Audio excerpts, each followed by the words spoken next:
This is a production of Cornell University.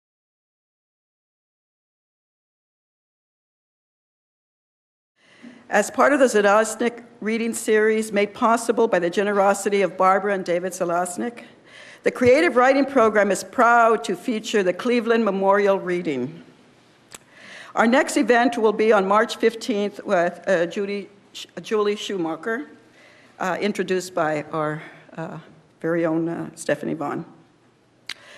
The Richard Cleaveland Memorial Reading was created in 1999 by family and friends of Richard Cleaveland, Cornell Class of 1974, to honor his memory.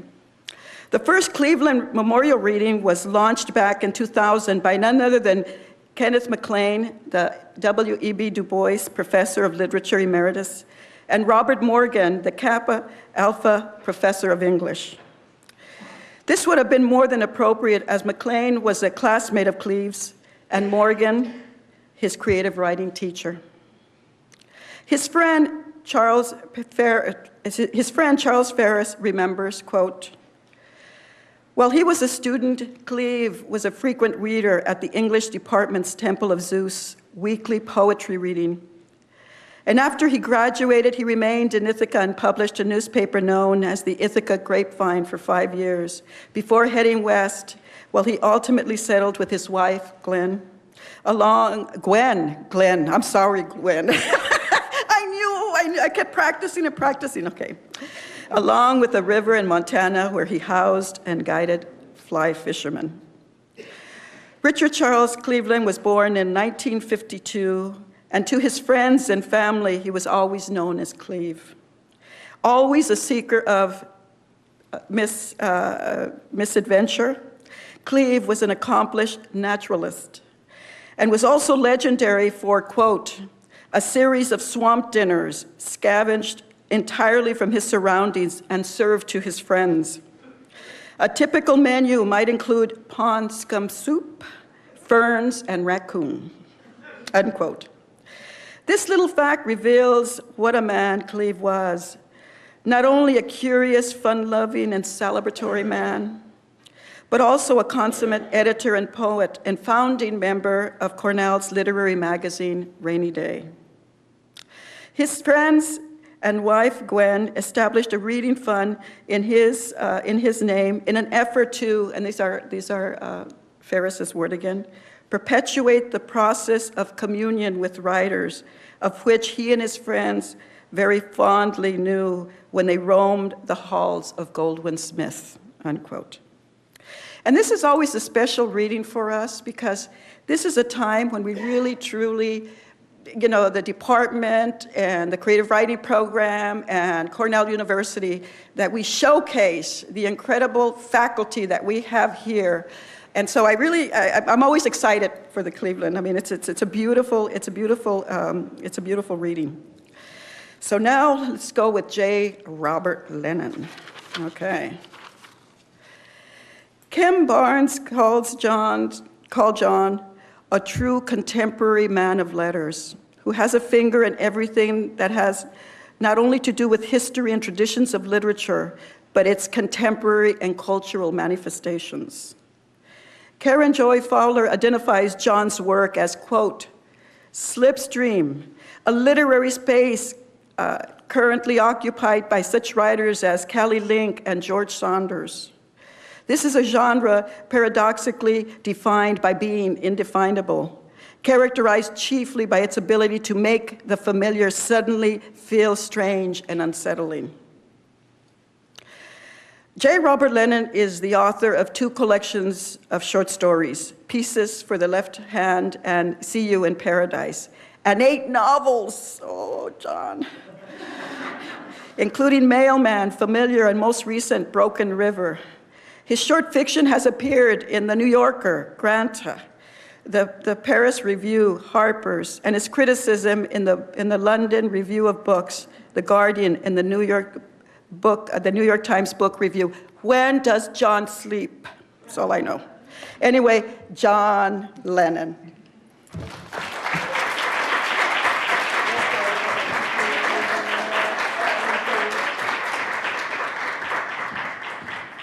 Thank you. I'm very flattered by that Karen Joy Fowler quote, and to live up to it, I'm gonna try to live up to it. I'm gonna read some weird shit. First of all, though, I want to thank Helena for the introduction. That was wonderful. I want to thank Lyrae for reading with me, and the friends and family of Richard Cleveland for making this possible. I've done two or three Cleveland readings before, and have always said how much fun they are, not just because the Cleveland crew are a blast, which they are, but because it's a rare opportunity for me to get to read to my students, and I like to present work in progress, because I read your work in progress all the time, and it can be kind of embarrassing to give someone work in progress when you know it's not as good as it might eventually be.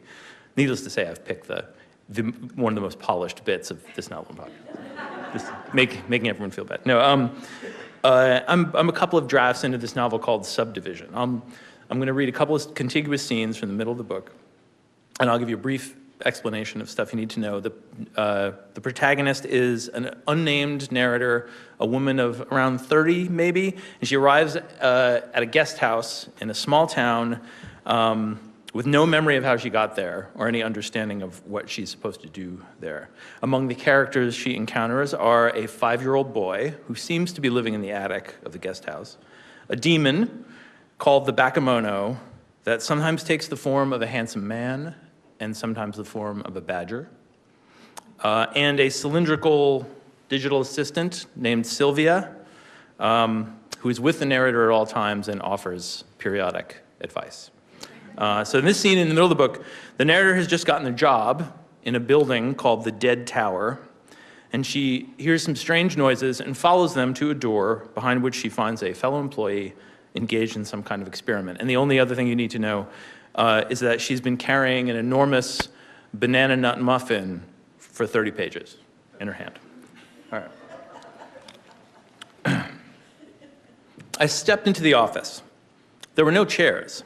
The desk was shoved awkwardly against the far wall and supported a pile of notebooks, a coffee mug full of pencils, a dented metal bucket, and a laptop computer. The computer was plugged into a generator sitting on the floor beside a 5-gallon can of gasoline. It was the generator that was causing the hum I'd been hearing throughout the 4th floor. A hole had been sawed into one of the window covers, and the generator's exhaust was routed through it via a black plastic accordion tube. Even with this arrangement, the smell of engine exhaust was strong. The most remarkable alteration to the room, however, came in the form of a very neatly constructed brick wall. This wall, along with another sheet of plywood, formed a little room, a sub-office, if you will, opposite the desk. Entry to this room took the form of a crude hinged section in the plywood, an ad hoc door about high.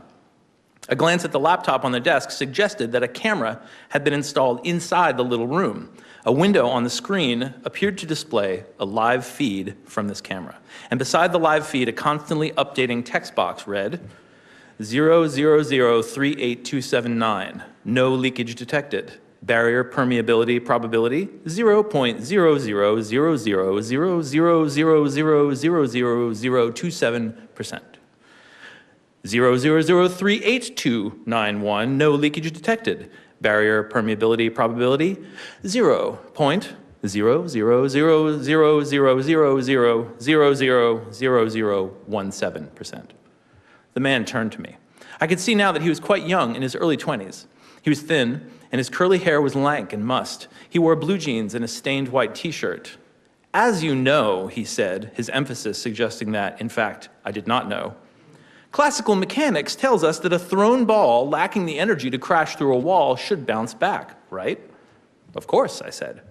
To illustrate, the man reached into the bucket on the desk and pulled from it a very worn-looking, much-handled tennis ball. He held it up, meeting my gaze to make sure I saw it. Then he threw it at the wall. It struck the brick surface, rebounded, and bounced once against the floor. The man caught the ball neatly in his right hand. This action triggered another line of text on the laptop's open window. 000-38359, no leakage detected. Barrier permeability probability 0.0000000000022%. Do you see? The man said, holding up the ball. Here in the life-size world of classical physics, the ball bounces back. I do.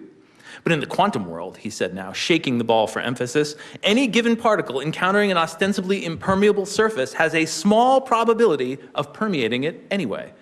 It's unlikely to happen, but if we try to calculate a path of such a particle, it's impossible for us to achieve an infinitely probable result. It turns out that there is a non-zero chance that such a particle could borrow energy from its surrounding particles and use that energy to tunnel through the barrier, as I'm sure you're aware. Of course, I said, winging it. But I think you're saying this is only true in the quantum world, not out here where things are large and abide by rules. The man seemed very excited by this reply. His grin was triumphant, as if I had fallen into an obvious logical trap, and he pointed at me with his ball hand, squeezing the ball in the process. He said, "That's what you'd think, wouldn't you?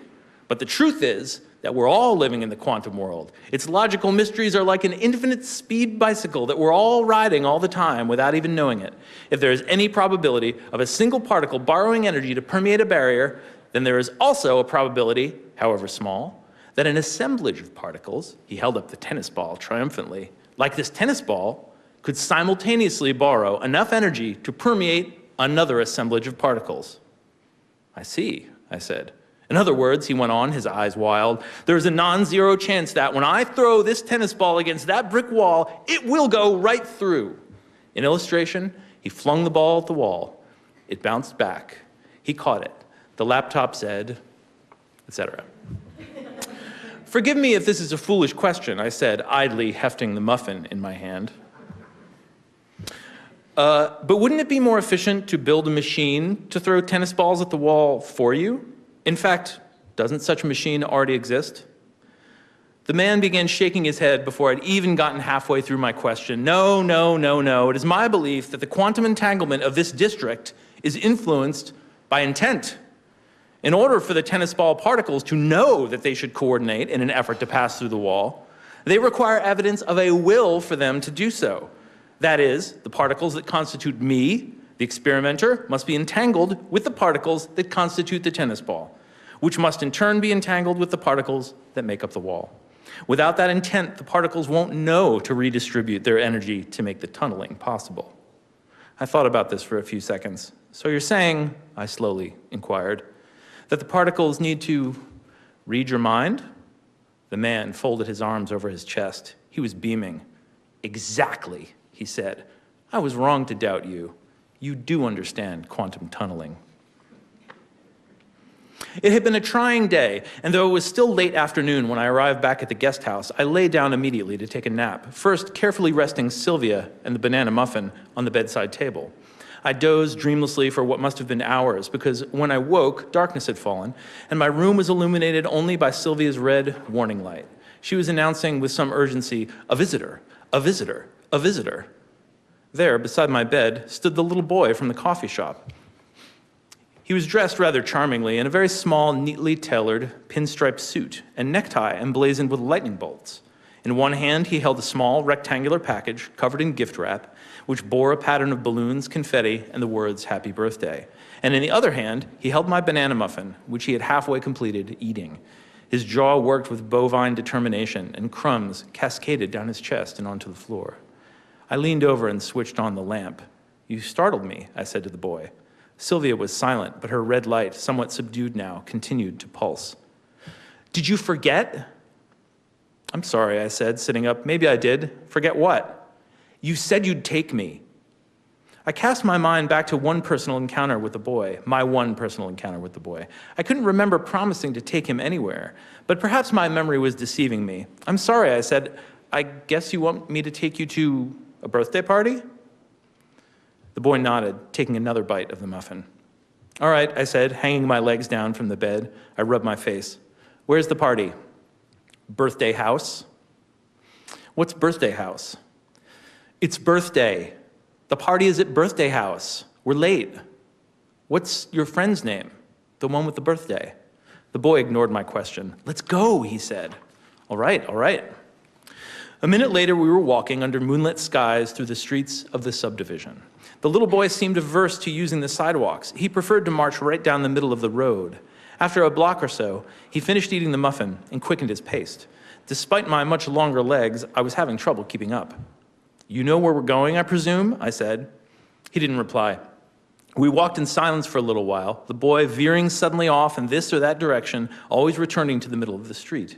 At one point, a dog crossed the road up ahead, turning to gaze impassively at us, and the boy took my hand. His fingers were greasy from the muffin and a bit cold. When the dog disappeared into the shadows, the boy yanked his hand from mine as though I had been the one who initiated the contact, and he couldn't wait to let go. Our destination turned out to be a charming house with a wide porch and a brightly illuminated front window.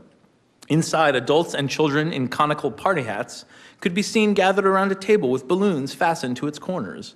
I made out a pile of colorful gifts and a cake and could hear the faint strains of Happy Birthday. "Hurry," the little boy said, grabbing my hand and pulling me up the stairs. I might have politely knocked on the front door, but the little boy barged right in. No one seemed bothered by the intrusion.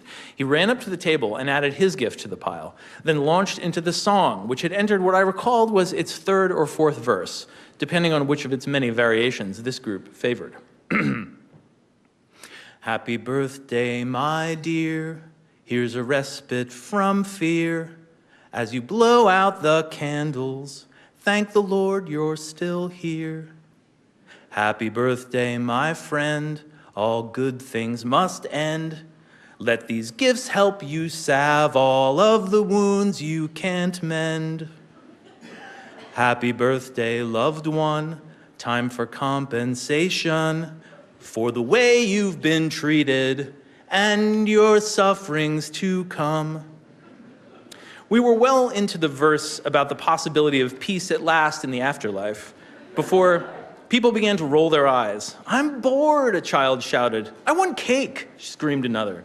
At last, the song collapsed into its traditionally ragged strands, and a comely woman in a gingham dress, presumably the birthday child's mother, began to serve large wedges of cake to all the children. As the children ate, the parents broke up into small groups to chat. Many of them held paper cups of fruit juice, and one of them handed one to me. I sipped from it and asked, "So, who's the birthday boy or girl?" My little group laughed as though I'd just made a whimsical joke and continued with their conversation, which seemed to be about the state of construction on the road to the city.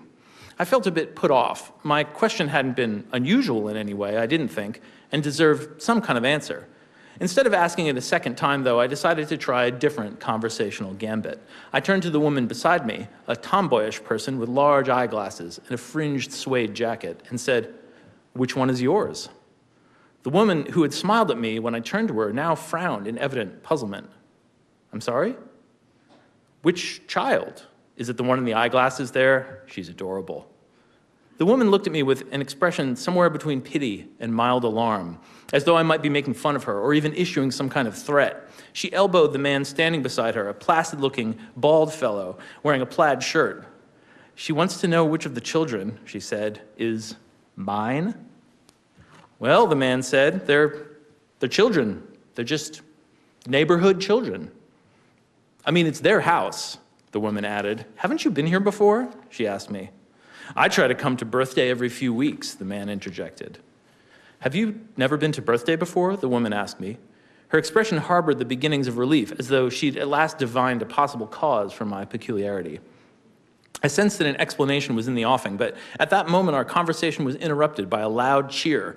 We turned in time to see all the children, cake and ice cream smeared, lunging for the giant pile of gifts. In their eagerness, they clawed at the plastic tablecloth and it began to slide, sending paper plates, juice cups, and other debris crashing to the floor. No one seemed particularly concerned by the mess, so I began to laugh and applaud along with the other adults. "Take, take, take, take," we all shouted as the children savagely tore the presents open and bows and ribbons and scraps of gift wrap flew through the air. The children seemed uninterested in the gifts themselves, which, from where I was standing, didn't appear to have the novelty and charm of typical birthday surprises. Through the scrum of revelers, I could make out a stained plastic travel mug, a creased and dog-eared road atlas, half a bag of hard candies, and a pair of sunglasses with one broken lens. But the gift's lack of appeal hadn't dampened the children's enthusiasm. One little boy pushed another down and kicked him. Two little girls were pummeling one another over what appeared to be a quart of motor oil. I was pleased to note that the little boy who had accompanied me here was keeping to the edge of the mob, avoiding direct conflict with the other revelers, but his face was anxious and determined, and he repeatedly extended a hand toward the gift pile, only to snatch it back when another fight broke out nearby. I was distracted from the gift frenzy, though, by a scene that was unfolding on the other side of the table. In the back corner of the room, withdrawn somewhat from the action, a man and a woman stood close, deep in conversation. The woman was smiling shyly, tucking a strand of hair behind her ear. The man had his hands in his pockets, and he was leaning over her, nodding. The woman looked familiar, and it took me a moment to place her. It was Justine, whose apartment I'd turned down my first day in the subdivision. I hadn't recognized her because her expression was so unfamiliar, deeply seductive, like some starlet in a romantic film. She wore her now familiar sheer white cover-up, grass-stained at the knees, and as I watched, she smoothed her hand over it as though to emphasize the contours of her bony body. The man also looked vaguely familiar. His lanky frame and broad shoulders struck a real chord in me. He spoke to her, nodding, and they both broke out into peals of laughter, which I could barely hear over the mad rending and shouting going on between us. The man had his back to me, so I couldn't make him out clearly, but as he threw his head back to laugh, I took note of his angular features and thick brown hair, and thought I'd go over there and try to throw a wrench into their flirtation. The little boy gazed mournfully from underneath his birthday hat as I edged around the table. He was pointing at the gift pile imploringly, as if asking me for help. The nerve. Clearly it was his job to seize and unwrap the presents, and mine to prevent Justine from seducing this handsome man. I frowned and shook my head at the little boy, and, dejected, he returned to pawing ineffectually at the gift pile after dodging an elbow from a nearby scuffle. I felt an itching sensation at my hip as I approached the insufferable couple in the corner and reached down to scratch it, then realized it was just Sylvia issuing some irritating notification or alert from inside my bag. I was forced to suppress a wave of anger. Why did I bring her if she was just going to interrupt my fun? Ignoring her, I strode up to Justine and her suitor and tapped him firmly on the shoulder. Justine's face registered my presence with a smirk and a roll of the eyes. The man turned to me. I was right. He was very good looking. I said, "Can I talk to you for a minute, please?" "Sure," he said sullenly, motioning to Justine to please excuse him. "You're embarrassing me," I said. "Everyone can see what you're doing." The man held up his hands. "Hey, we were just talking." Sylvia's alert had sped up and was now turning into a solid, unceasing buzz. I smacked my bag to shut her up. "You weren't just talking," I said. "You were flirting. I'm the one who has to go to work with her every day. How am I supposed to do that, knowing that how she behaved with you?" "You're blowing this all out of proportion. You're the one embarrassing yourself right now, not me. Nobody even noticed me talking to her until you came over here and made a big deal of it." I said, "Everybody noticed." I pointed to the birthday table, where the children had nearly reached the bottom of the gift pile. "Things are bad enough already between us. You're making them harder for me." "You're the one who made me come here," he said. "I wanted to stay home." "You haven't left the house in weeks," I pointed out.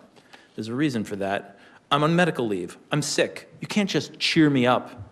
His handsome features were curling into an expression of disgust. "If you can't recognize that, then you're sick too. You're sicker than I am." Behind him, Justine was pretending to be distracted by something out the window, but it was clear she heard everything. At my side, my bag was shaking like a washing machine and emitting an ear-splitting alarm, which the handsome man didn't seem to hear. "It's a terrible world," he said, barely audible beneath the screeching from my bag. His face was hard and his eyes were unfocused. "And we've made terrible choices. Forgive me for taking a moment's respite to talk to a pretty girl." I was about to respond to this bizarre escalation in our argument when the man, Justine, and the entire party around us grew hazy in my sight, began to smear and distend. At the same time, all the voices around us slurred, then dropped in pitch, and then stopped entirely, as though time itself had ground to a halt. The only persistent sound in motion came from my bag. At last, I zipped it open and peered inside. Its interior was bathed in blinding red light. "Would you please stop that?" I screamed. The sound and movement ceased immediately. "Do not speak to the bakemono. Do not touch the bakemono." "What are you even talking about?" I said. "That was an important and serious conversation." "The bakemono is dangerous. You must focus on your work." "I'm not at work. I'm at a party. Why can't I just go to birthday for an hour and be free of your petty concerns?" "You are always at work," Sylvia said cryptically. "Back away from the bakemono. You must help the child find the gift." My eye was drawn to a motion at my left. It was the little boy. He'd finally gotten a leg up on the other children and was using one of them, a bruised and bloodied red-haired boy lying paralyzed on his back on the floor, as a step up to try and reach a gift that lay in the center of the table, surrounded by the detritus of revelry. Its paper was torn at the corner, and it looked a little dirty, but I recognized it as the gift he himself had brought. Exasperated, I leaned over the table and plucked up the present. I handed it to the boy. "There," I said. "That wasn't so hard, was it? Now get down off that child." The little boy climbed back down to the floor. He extended the present to me. "I just grabbed that for you," I said. "Open it." "No," the boy said, shaking his head. "It's for you." "How could it be for me? It's not my birthday." He shrugged, glancing at the seemingly random collection of objects that lay scattered on the table and floor. "They're all for you," he said. I didn't understand, but I accepted the gift.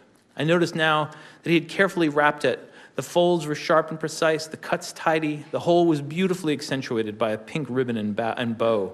The torn cover revealed that there was a book inside. "Open it," the boy said again. Inside my bag, Sylvia pulsed white. I unwrapped the gift and let the paper and ribbon fall to the ground. In my hands lay what appeared to be a heavily used self-help book, its back cover facing up. A placid-looking woman gazed up from a photo in the corner, beside a biography that read, "Jane Lowe, LCMFT, is a licensed family and marriage therapist and the author of the best-selling self-help books Loving is Giving, Out of the Doghouse, and Lost and Found." I turned the book over. It was called Her Way, Recovering Yourself from His Demanding Love. Its cover illustration depicted the outline of a man, his arm raised in anger, in the background of the silhouette of a woman, confident, her arms crossed, outlined by an aura of gold.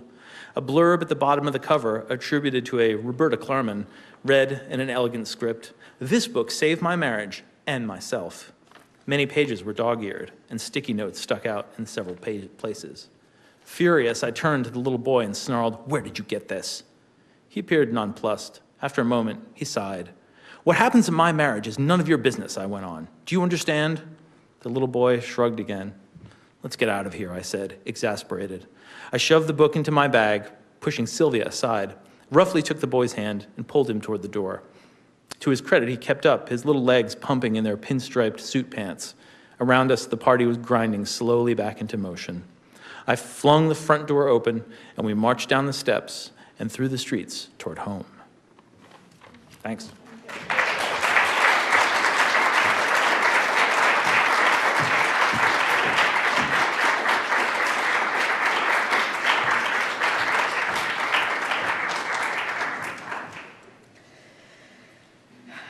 As is the old adage, Lyrae Van Clief-Stefanon needs little introduction. In Bomb magazine, an interviewer asked Lyrae, "Your poem, Moll, reads like a blues song. Have you ever set any of your poems to music? And how does music play into your writing?"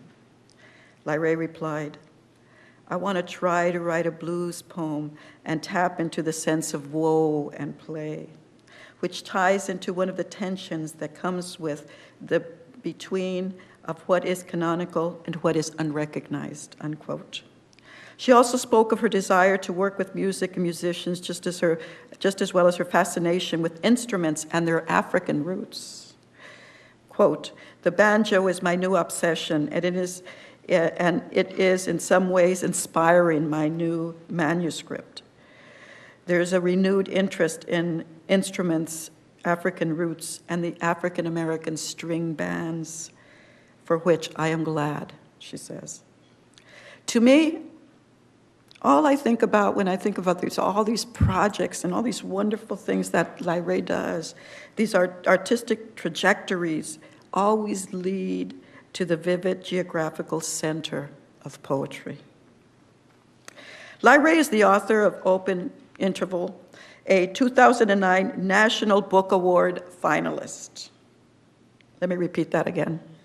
A National Book Award finalist and Black Swan winner of the 2001 Cave Con Poetry Prize, as well as Poems in Conversation and a Conversation, a chapbook collaboration with Elizabeth Alexander, and it's a beautiful book. Currently at work on the coal tar colors her third poetry collection. She has written plays and lyrics for the Cherry and Ithaca Arts Collective. She is one of the 10 celebrated poets commissioned to write poems inspired by Jacob Lawrence's Migration series in conjunction with the 2015 exhibit One Way Ticket, Jacob Lawrence's Migration series and other works at the MoMA. Everybody, Lyrae Van Clief-Stefanon.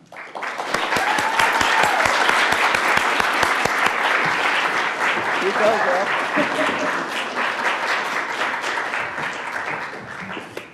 Thank you all so much for coming out.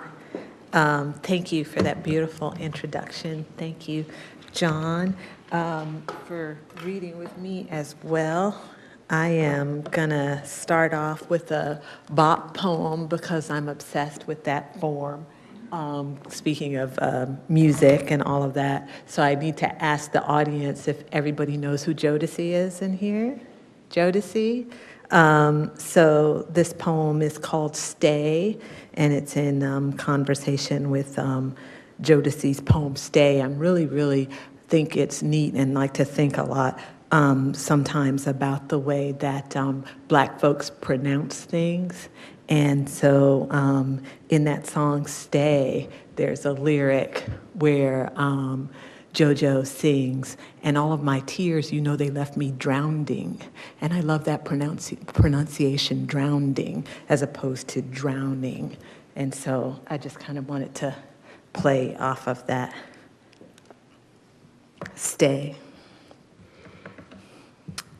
Heading to the beach in late June, I rock the quiet storm mix I made last week in a fit of nostalgia and bit spending.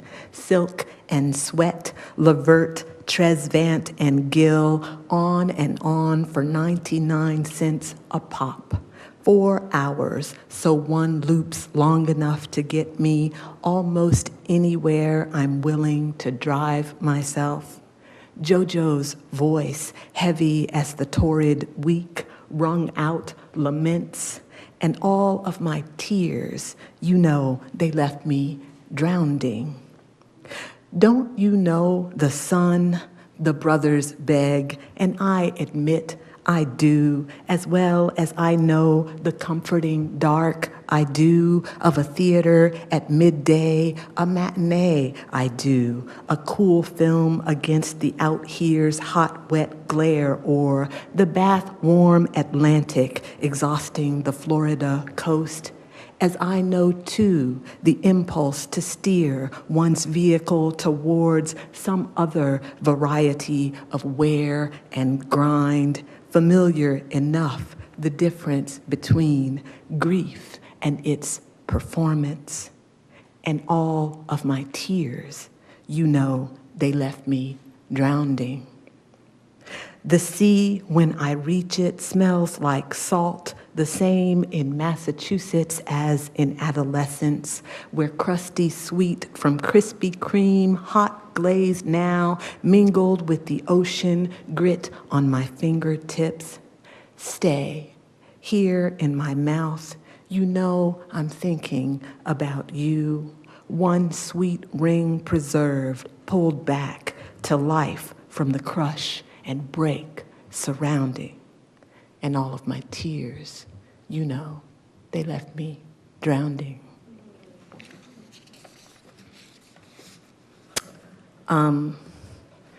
This poem is called Sap, and it's kind of making fun of myself. And I'm trying to read like new things too. Everything is from the new manuscript, but some things are brand new. This is one of those poems that's like brand new in the past 2 weeks, brand new.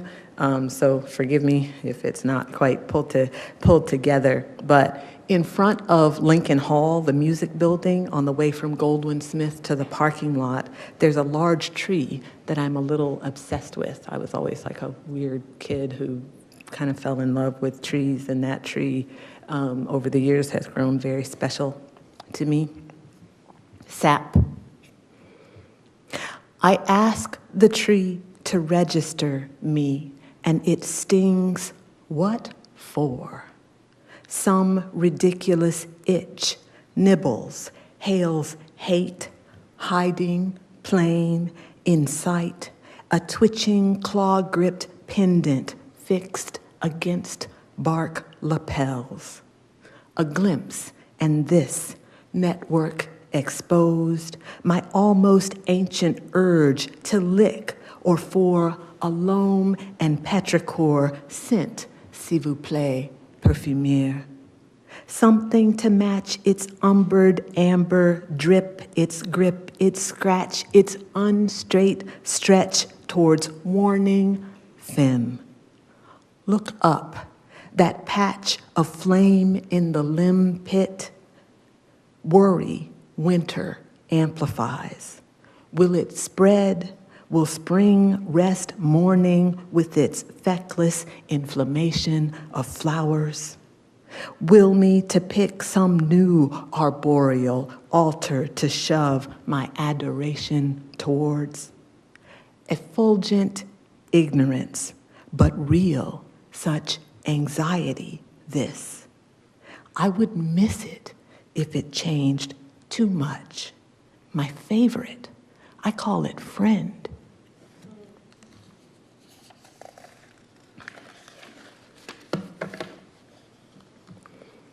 Eclipse.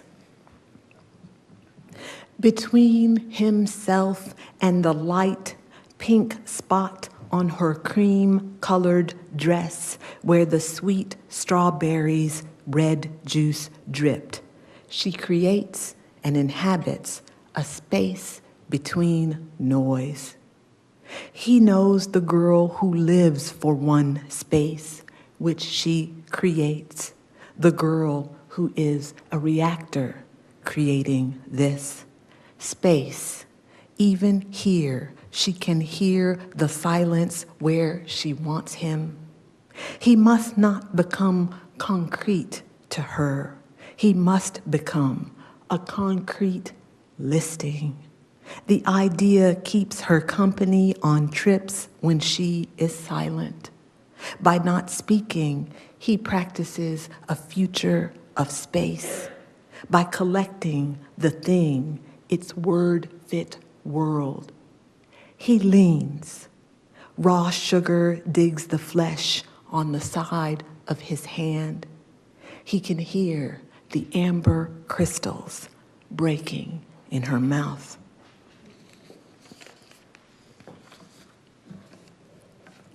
This next poem is called Murder Ballad, and it pulls from a lot of different murder ballads. One that you might recognize is the song In the Pines, also known as Black Girl. If you've ever been out like listening to old time music here in Ithaca, I'm sure you've heard that song. And it's also got another song that I grew up singing in the Pentecostal church, which I wasn't going to sing, but since John sang, maybe I'll sing a little bit of it. The manuscript is finding itself turning a lot towards the no convictions list that is ever growing and ongoing here in America. But this song, Murder Ballad, actually is based on or inspired a little bit, not based on, but I was thinking about Jamar Pinckney Sr., who was a Detroit man sentenced to 37 to 80 years for the murder of his 15-year-old son who had raped his 3-year-old daughter. So this is Murder Ballad. It has an epigraph from June Jordan's Fragments from a Parable. June Jordan, that simple sentence she writes, her fails. Murder Ballad. 1. It's the girl who dies in the singing. Fair-haired, she floats for the love of some fuckboy miller's son done in at the hands of her own sister. Or she finds herself more garish, less gorgeous, on water draining burgundy from the wound from a saber drawn through her because murder, but a Mickey drink beneath river willows nary was enough to satisfy whose greedy gallows-bound love. How water dilutes her. Again, she is eddy swirled, the spirit of this gone place, artifact of dear fiddle part sweetheart, little darling dancing her doom to mourning doves' indifference in Knoxville, her bludgeoning mere, a melody. She can neither convince nor escape her willy, a whistle under breath, still, still, breathe, still, breathing, still, under a blanket, unsmothered, if singing affirms, give the high part to the girl with the glass-clear mountain voice, leave the low, gospel-soaked groaner to find the harmony and gutter it. Oh, belt it. What good is it to contain? Black girl, don't lie to me. You again, the only in a room full of song. Black girl, don't lie to me. Where did you sleep last night? In a vacant lot in Highland Park, someplace you've never been. 2, tell the truth. The tunes raised you. Otherwise, orphan girl, your Saint Shock alto at 8 summons Shadrach, Meshach, and Abednego's furnace. So furiously well, deacons climb down into that deep wave. Trouble in my way, I have to cry sometimes. So much trouble, I have to cry sometimes. Somebody else's daddy just disappeared. Response, a syncopated clap. Response, a nightmare begins. Responsibility, a delayed cry. Tell the truth, a tuning. Daddy never heard you sing. Scales your lungs, unfixed wake, work sunken to, slung to, sung to din in a vacant lot in Highland Park, someplace you've never been.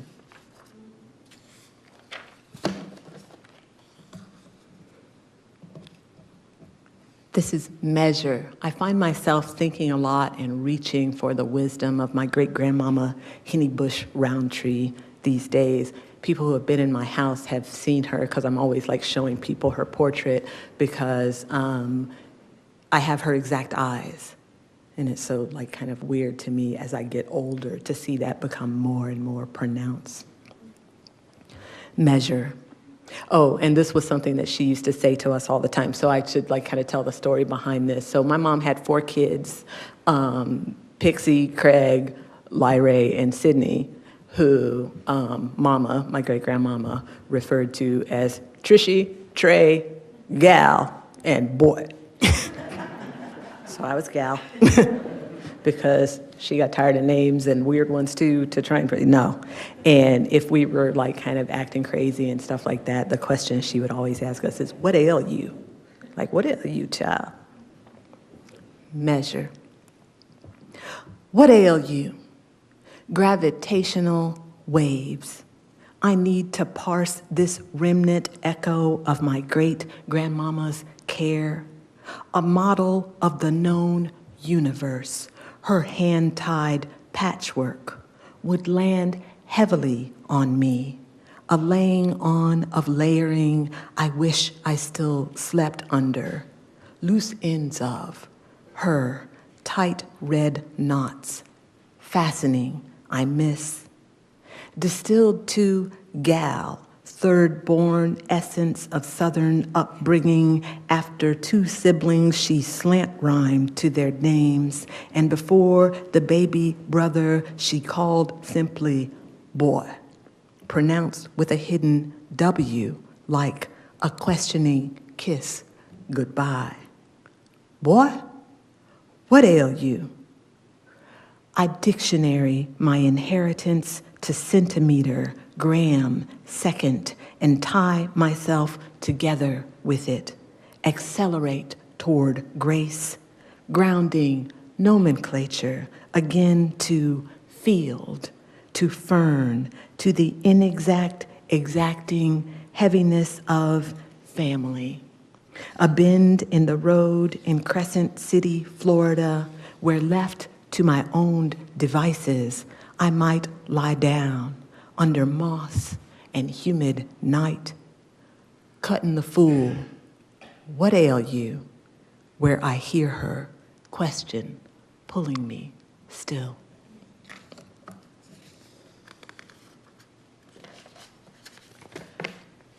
In thinking about the no convictions and thinking about like kind of how to continue to live in the age and the society and the space that we live in, I was really, really disturbed and troubled, and continue to be disturbed and troubled for the calls for measured responses to no convictions after state-sponsored violence. And I started thinking about this particularly after the speech that the statement that President Obama had released after the no conviction in the George Zimmerman case for the murder of Trayvon Martin. And I kept thinking about like kind of what is the appropriate measured response? And as a poet, like kind of what does that mean, a measured response? And what hell to try and inhabit that measure? So this poem is, again, it was inspired by Ayanna Stanley Jones. She was an 8-year-old. She was asleep on her grandmother's living room sofa when the Detroit Police Department busted in. They were conducting a raid, and they shot her. And it has in it a couple of references. The one I should tell you, an amphibrach is a metrical foot. It's a 3-syllable foot, an unstressed, followed by a stressed, followed by an unstressed syllable, And it's a foot so associated with black girls' names that when people like decide that they're gonna try and tell a joke about a black girl, they just automatically just pull out an amphibrachic name and use that and as a stand-in for, then people know, you say the name and people know black girl. But amphibrachs are also the foot that is the basic unit of measure in a limerick. So I guess that's enough information. Measured. If space makes the pattern, measured. If space makes the pattern, her absence is filling a quota. The president says, we're a nation of laws. The limerick under her dreaming, that lilting.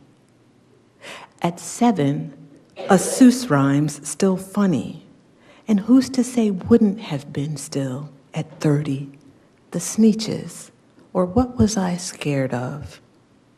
She's 7, asleep on the living room sofa. In amphibrachs, who hears her breathing? If space makes the pattern, her absence is filling a quota. This absence, Ayanna. But what was the officer scared of? What reaches for him in the recesses of his attention? What formal suggestion of darkness needs stagger to formless? If space makes the pattern egregious, this grief in the rhythm of uplift, too graphic a measure of struggle. Which struggle with law holds the dark in it, keeps the dark of Quinletta, Latoya, Kimkeisha, Onika, Tawana, my still breathing cousins, your still breathing cousins, alive in it. Ayanna, her breath in perfection at 7, this measure, for measure on measure on measure, or else.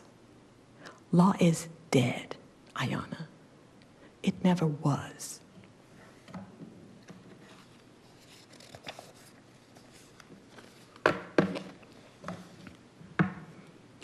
eclipse. When the birds moved, what I noticed was their silence. They sliced through the changing light. I wanted to believe them a sign. At least 50 white gulls, and after them, as silent, a hawk, and then 3 black birds. Teach me to read, I asked the sun, bitten into and branding my shoulder with tongues of heat. What if the air silvered itself into argent syntax? Would I understand a sliver as my own? How urgent would I deem the man beside me? A monarch flitting by, a bee, of consequence if the sting were to close his throat in swift anaphylactic translation. An answer I raised, my arms. I spun, strung fingers through their paths of flight. Gull, thumb, gull, gull, index, middle, crow, ring, pinky, hawk, gull, blackbird, blackbird, midday gloaming. The birds moved. I note their unsaid skein. This missive to decipher. Lustrous cycle, you have come, waxing monarch across the sun.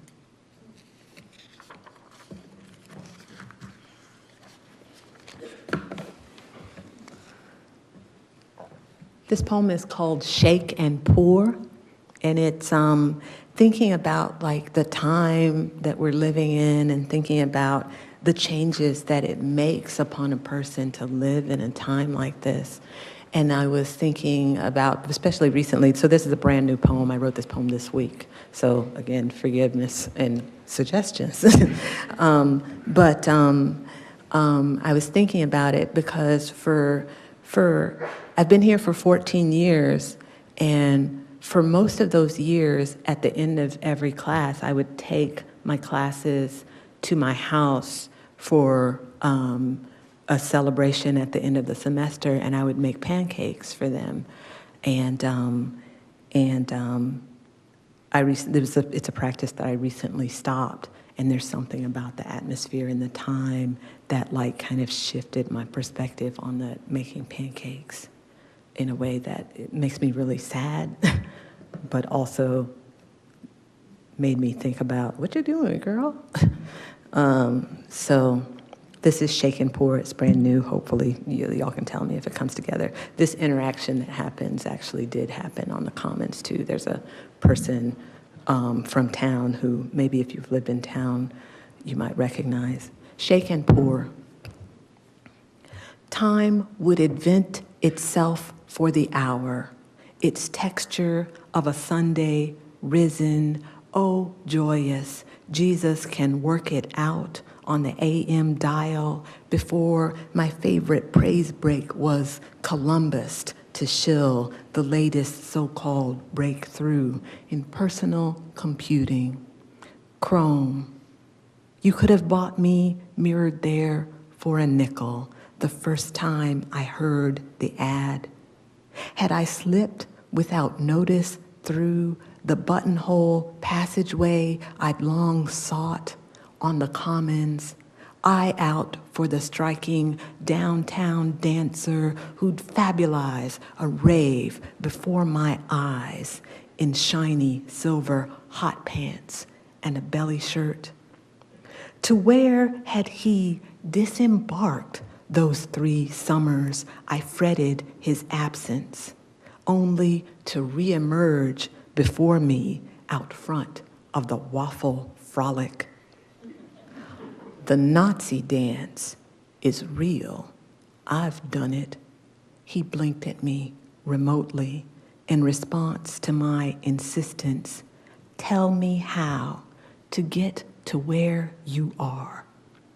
An imperative I'd hoped time would invent itself for, as, even as he shimmered before me, his dancing dangerously somewhere I longed to be. Reality rent party, a tattering, fraying like that wind whipped into the edges of flags, into the edges frayed beautiful of whose black son is this? Right there he stood, but where was his mind? Was mine. A sizzle and weight, then puff-pocked batter bubbles rising to mark the break in fasting. The long farmhouse table set, the soft flap plate fill of short stacks for students. I stood at the stove, spatula in hand, and flipped year after year. I could no more read the time map he had devised that settled quiet as a tablecloth over this town than the ring of blue flame licking the pan's underside to bring fall down. Blue flames dancing to call spring done. The Nazi dance is real, he'd said. In minutes, come to find myself at home, wrapped in a ruffled apron again, turning, disturbed, and turning in my head, the end of the 50-minute hour.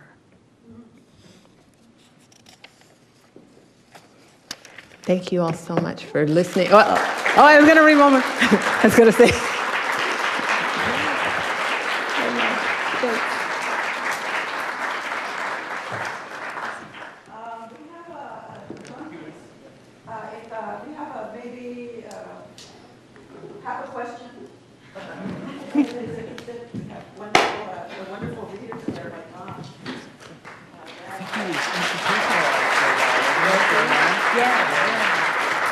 That's exactly where I found it when I came back too. Oh, yes. I'd like to know how you know when a poem is done. That is such a really funny question because like some of those poems that I read, I'm not sure if they're done. Like the sap poem, I'm not sure if it's done. The shake and pour pancakes poem, I'm not sure if it's done. And so like I'm kind of up in the air. There was a poem that I was writing up until like 2 minutes before I got here thinking I'm going to read that. And then that made itself clear that it was not done. And so it's a feeling, but sometimes I'm up at the podium and even after it's bound in the book, I'm changing things or I'll change things on the fly as I'm reading it. So I'm not sure. That there's that quote that people quote all the time about like poems being abandoned, you know, and so I think I just abandon them. That question's not messing around. It's like getting right to the big problem. Yeah.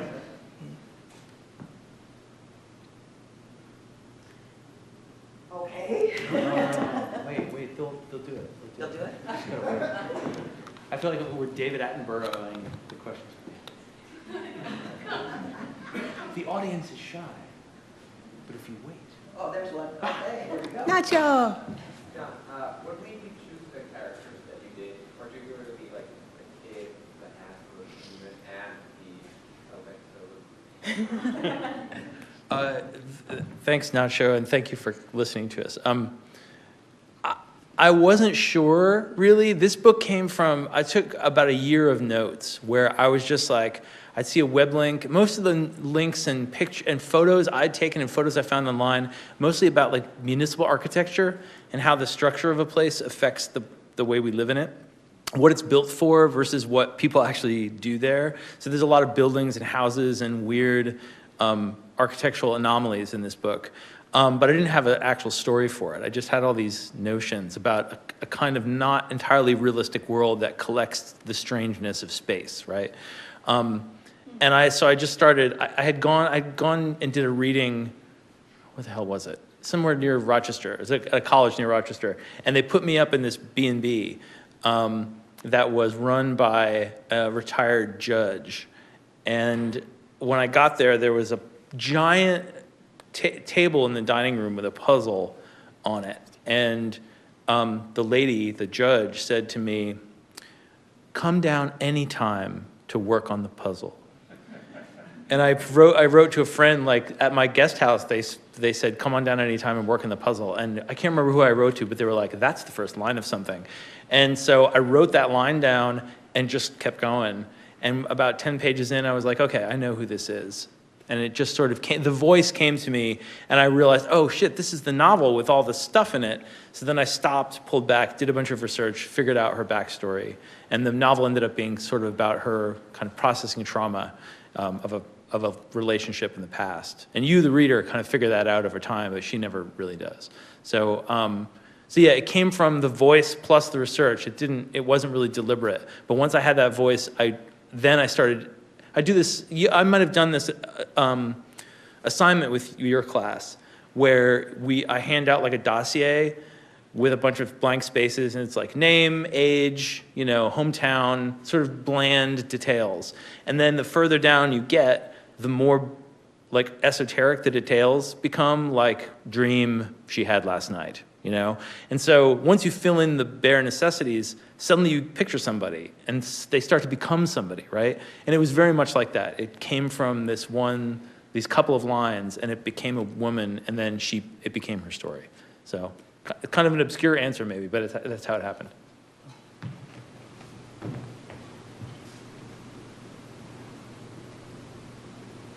This is a sort of question for both of you. I was wondering you sort of answered this, John, where the ideas come to you for your poetry or stories, or how you may further develop a notion or any feeling that comes to you, and kind of taking full swing into something fully developed that expresses some other feeling or emotion that you want to read. Can we go first? So like, because it's fresh in my mind, I can talk about SAP, which is like kind of trying to grow out of like every day that I'm on campus, I pass that tree. And in the warmer months, I've been known to go up and hug that tree because I am that person. And sometimes that tree responds positively to that, and sometimes it does not. And so the thing about the sting, that happened one of the times. I hugged that tree, and that tree was like, the fuck up off me, lady. I know you like that. And so that became a thing that I wanted to like kind of express, because then I start wondering, especially if I'm like kind of feeling lonely in the world, or like anxious in the world, because I'm like, if there's like enough anxiety in the world without you really worrying. But this semester I've really been worrying because there's that red spot I think of it as the armpit in the poem, but in the pit, there's that red spot. And I'm like looking at that tree and I'm wondering, is anybody else noticing this? Is this a problem? Is this gonna like turn into a thing? And it like really becomes like a worry in my mind. And there was another tree that was like a favorite tree of mine on campus that did go through some changes where it looks kind of sickly now and different. And then I have like things in my head where I'm just like, it's getting sick because you're just like looking at it too much and stuff. And I think that's so weird, like what it's like to actually be in this madhouse up here, that becomes a thing that I'm like, how do you find the language for that to make it make sense to somebody who's just walking by and who's like, hey, you're studying that tree,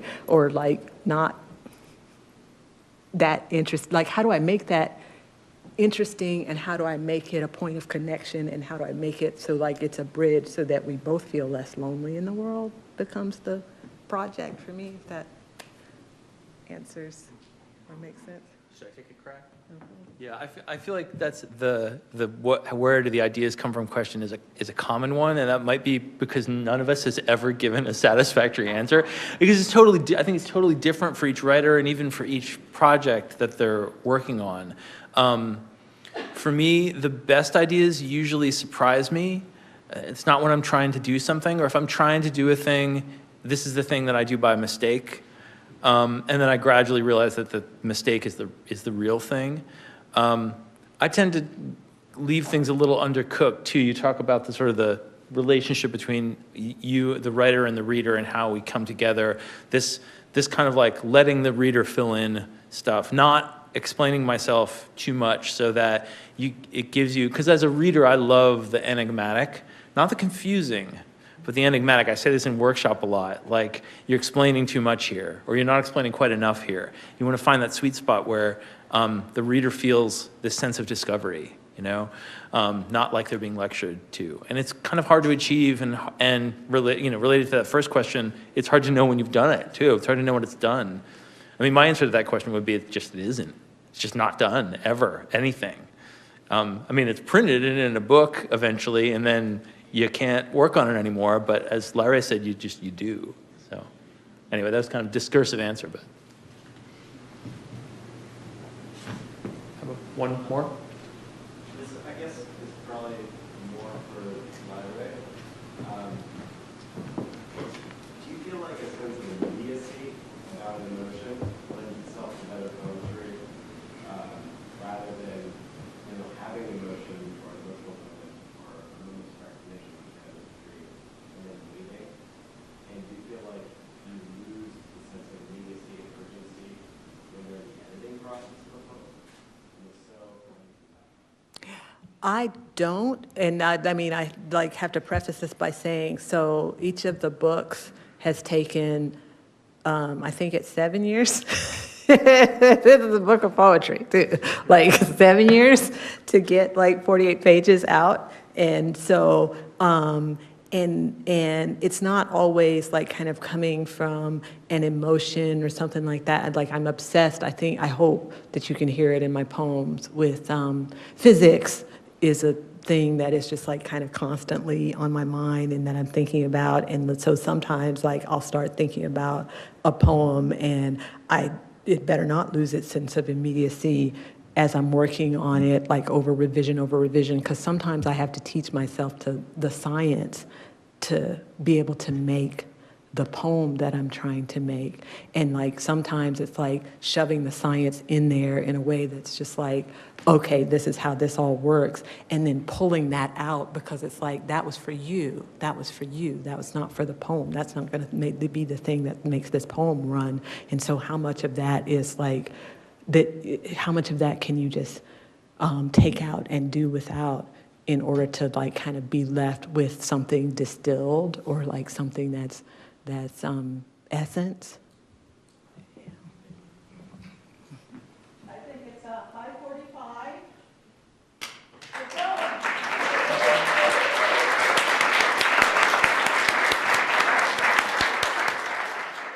This has been a production of Cornell University, on the web at cornell.edu.